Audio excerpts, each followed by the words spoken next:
고등학교 1학년 특성화 고등학교 다니고 있는 학생이에요. 네. 인문계 고등학교 다니고 싶었는데 네. 성적 때문에 특성화고에 갔습니다. 네. 초등학교까지 스케이트 배운다고 공부에 집중을 못했습니다. 네. 특성화고에 다녀보니 네. 취직을 위해 수업이 진행되어 아이가 자퇴하고 검정고시 쳐서 수능 공부해서 대학 가고 싶다고 합니다.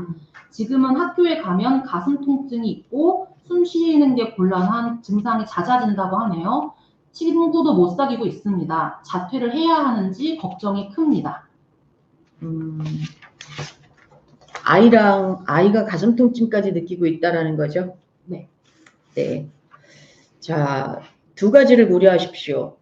가슴 통증까지 느끼고 지금 아이가 심각하게 신체화 증상을 호소하고 있잖아요.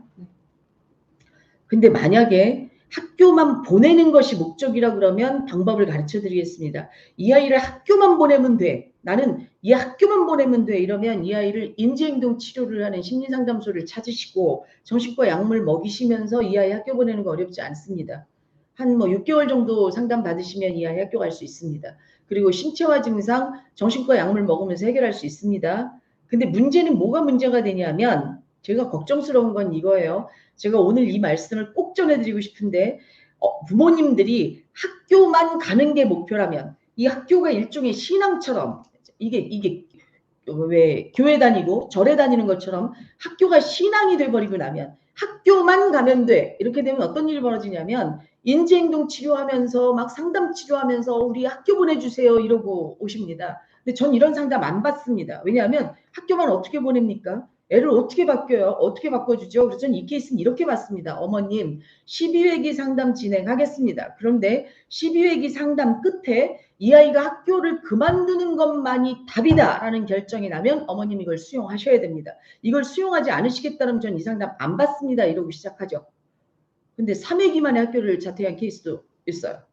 그리고 그냥 학교를 지금 잘 다니고 있는 남학생도 있습니다. 그리고 학교를 대다수는 다 잘 다니고 있습니다. 자, 그런데 학교만입니다. 선생님 제발 학교만 이렇게 되면 어떤 일이 벌어지냐 하면 학교는 가겠죠. 어쨌든 인지행동 치료에서 상담 치료하면서 학교는 가고 정신과 약물 복용하겠죠. 그런데 뭐는 없어지지 않냐. 결국 이 학교가 이 아이에게 줬었던 신체화 증상들은 사라지지 않습니다. 예를 들어서 두통이 너무 심하다거나 시험때가 되면 복통을 호소한다든가 아니면 뭐 수행평가 발표 전이 있으면 어지럽다 그러거나 구토를 한다거나 이런 증상은 계속해서 발생을 하겠죠. 자, 그럼 무슨 일이 벌어지는지 아주 정말 끔찍한 일이 벌어집니다. 아이는 학교를 간다는 이 엄마의 신앙을 지켜주기 위해서 이때부터 엄마를 가스라이팅하기 시작합니다. 어떻게 가스라이팅하냐?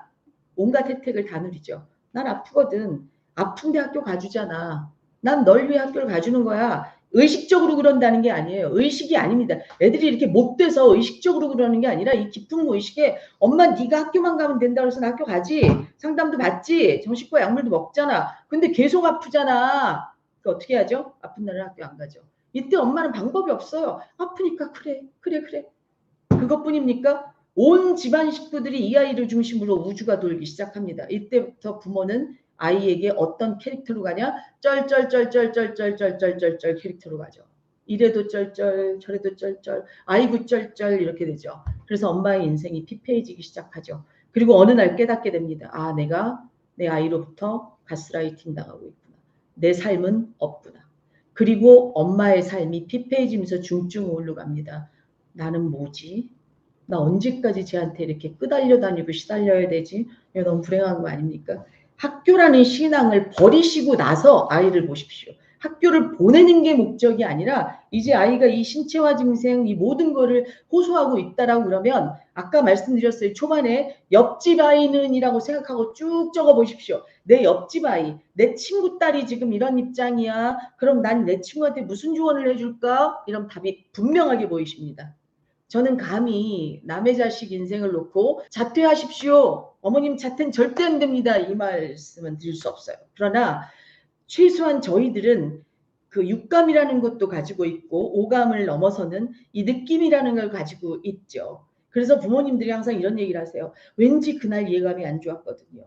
왠지 그랬거든요. 뒷꼭지가 뭔가 땡기는 기분이었거든요. 근데 그때 제가 그 느낌을 놓쳤거든요. 이렇게 얘기들을 하세요. 사실은 그러려면 이 느낌으로 이 결정을 하셔도 나쁘지 않습니다. 근데 이 느낌을 정확하게 인지하시려면 옆집 아이라고 해놓고 보십시오. 그럼 느낌 옵니다. 아, 학교 그만두는 게 맞겠다. 지금 이 학교가 내 자식을 죽일 수도 있겠구나라는 판단이 있으시면 내 학교 그만두는 게 맞죠. 이 학교가 신앙일 이유가 있나요? 지금 대한민국 고등학교는 수행평가에 내신에 수능에 아이들이 도대체 하루에 정상적으로 학교를 다니면서 대학을 가려고 그러면 하루에 4시간 수면이 보장되지 않는 상황인데 거기다 애들한테 놀지도 못하고 토요일 일요일 날 학원을 다녀야지만 이 공부를 할 수 있는데 이게 지금 지옥과 같은 학교 생활을 아이들이 버티고 있는 것도 이것도 정말 기적인데 이 학교 꼭 아이가 죽을 것 같은데도 보내야 되는 거? 전 이건 아니라고 생각합니다.